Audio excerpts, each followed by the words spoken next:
ท่านผู้ชมครับเต้นบนดาดฟ้าเรือนะครับ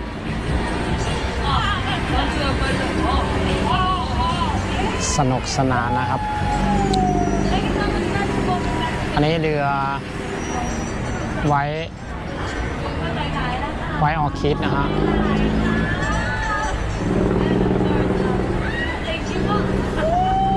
ไว้ออคิดริเวอร์ไซด์